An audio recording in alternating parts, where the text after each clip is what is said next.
ಕಾಗೆ ಕೊಟ್ಟ ಸಲಹೆ. ದೊಡ್ಡ ಬೆಟ್ಟದ ತಪ್ಪಲಿನಲ್ಲಿರುವ ಉತ್ತನಹಳ್ಳಿ ಎಂಬ ಪುಟ್ಟ ಹಳ್ಳಿಯಲ್ಲಿ 4 ನಾಯಿಗಳಿದ್ದವು. ಅವು ಒಂದೇ ಕಡೆ ಇದ್ದರೂ ಒಂದನ್ನು ಕಂಡರೆ ಮತ್ತೊಂದಕ್ಕೆ ಆಗುತ್ತಿರಲಿಲ್ಲ. ಸದಾ ಒಂದಕ್ಕೊಂದು ದ್ವೇಷದಿಂದ ಕಚ್ಚಾಡುತ್ತಿದ್ದವು. ಆದರೂ ಅವು ಜೊತೆಯಲ್ಲೇ ಇರುತ್ತಿದ್ದವು, ಜೊತೆಯಲ್ಲೇ ಮಲಗುತ್ತಿದ್ದವು, ಕಚ್ಚಾಡಿಕೊಂಡು ಜೊತೆಯಲ್ಲೇ ತಿನ್ನುತ್ತಿದ್ದವು. ಒಮ್ಮೆ ದೊಡ್ಡ ಬೆಟ್ಟದ ಮೇಲಿದ್ದ ಹಸಿದ ಚಿರತೆಯೊಂದು ಆಹಾರ ಹುಡುಕಿ ಹುತ್ತನಹಳ್ಳಿಗೆ ಬಂತು. ಅಲ್ಲಿ 4 ನಾಯಿಗಳನ್ನು ಕಂಡೊಡನೆ ಅದರ ಬಾಯಲ್ಲಿ ನೀರೂರತೊಡಗಿತು. ಹಬ್ಬ, ನಾನಿಂದು ಬೆಟ್ಟದಿಂದ ಕೆಳಕ್ಕಿಳಿದು ಬಂದದ್ದಕ್ಕೆ ಸಾರ್ಥಕವಾಯಿತು. ಒಳ್ಳೆ ಬೇಟೆಗಳೇ ನನ್ನ ಕಣ್ಣ ಮುಂದಿವೆ ಎಂದು ನಾಯಿಗಳನ್ನು ಬೇಟೆಯಾಡಲು ಹೊಂಚು ಹಾಕಿತು. ಅವುಗಳು ಕಚ್ಚಾಡುತ್ತಿದ್ದಾಗ ಚಿರತೆ ಅವುಗಳ ಮೇಲೆ ಎಗರಿತು. ದಿಢೀರನೆ ದಾಳಿ ಮಾಡಿದ ಚಿರತೆಯನ್ನು ನೋಡಿ ಹೆದರಿದ 4 ನಾಯಿಗಳು ಒಂದೊಂದು ಕಡೆ ದಿಕ್ಕಾಪಾಲಾಗಿ ಓಡಿದವು.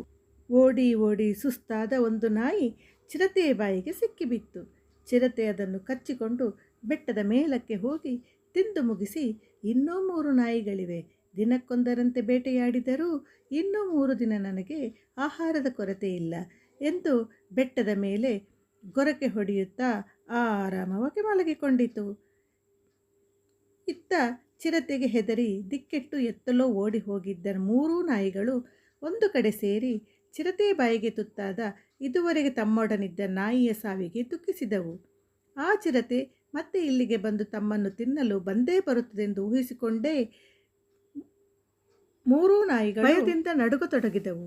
ಹೆದರಿಕೆಯಿಂದ ಅವು ರಾತ್ರಿಯಿಡೀ ನಿದ್ದೆ ಮಾಡಲಿಲ್ಲ. ಬೆಳಗಾಗುತ್ತಿದ್ದಂತೆಯೇ ಅವು ಒಂದು ಮರದ ಕೆಳಗೆ ಸೇರಿಕೊಂಡು ಚಿರತೆಯಿಂದ ತಮ್ಮ ಪ್ರಾಣಗಳನ್ನು ಉಳಿಸಿಕೊಳ್ಳುವುದರ ಬಗ್ಗೆ ಚಿಂತಿಸತೊಡಗಿದವು.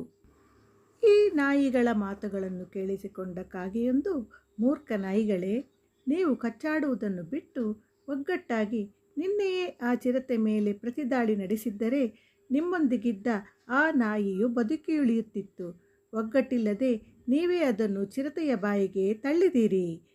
ನೀವು 3 ಕಚ್ಚಾಡುವುದನ್ನು ಬಿಟ್ಟು ಇನ್ನಾದರೂ ಒಗ್ಗಟ್ಟಾಗಿ ಆ ಚಿರತೆಯನ್ನು ಎದುರಿಸಿ ನಿಮ್ಮ ಜೀವ ಉಳಿಸಿಕೊಳ್ಳಿ ಎಂದು ಹೇಳಿತು.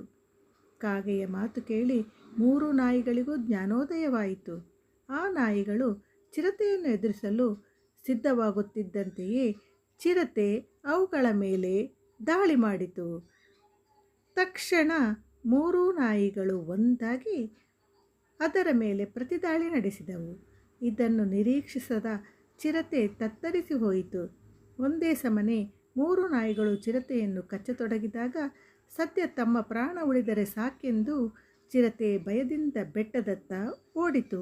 ತಮ್ಮ ಒಗ್ಗಟ್ಟಿನ ಶಕ್ತಿಗೆ ತಾವೇ ಮೆಚ್ಚಿಕೊಂಡ 3 ನಾಯಿಗಳು ಸಲಹೆ ಕೊಟ್ಟ ಕಾಗೆಗೆ ಮನಸ್ಸಿನಲ್ಲೇ ವಂದಿಸಿದವು.